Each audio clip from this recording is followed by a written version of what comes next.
Галактика сақшылары, бастама, 2 бөлім.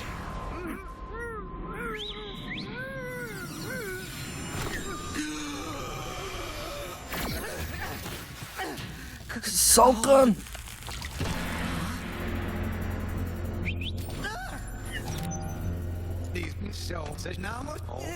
Енді мына универсалдық аудармамен мені түсіне аласың. Жігіттерге мән бермей қой, олар адам жеп көрмеген. Олар сенің маңызды екенді білмейді. Алай сонда маңызды, бізді лақтырып кеткің келіп тұрмай онда?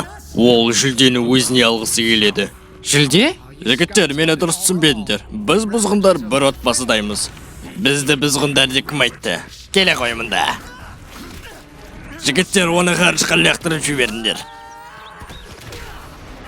Оттың дәмін тартып көр, қоңыз бет.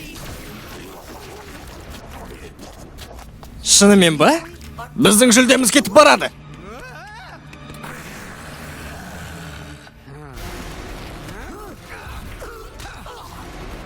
Мені жайма қалдырыңдар, кетіңдер.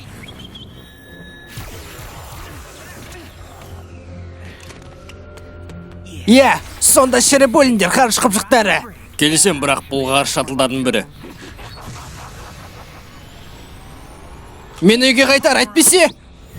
Сен менің өмірімді құтқарып болдың, балақай, яғни өзіндікіне лайықсың, бірақ маған бұйрық бере алам деп ойлама. Мына керемет заттығын берді. Анашым берген.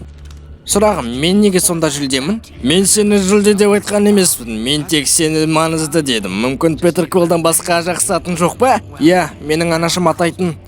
Атаған. Қысқасы Жұлдызды Лорд. Ал Жұлдызды Лорд, өзіңнің жаңа өміріңе қош келдің. Сен енді бұзықшысың.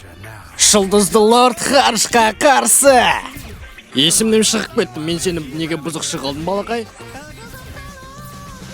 Аударып дыбыстаған Марио арнасы.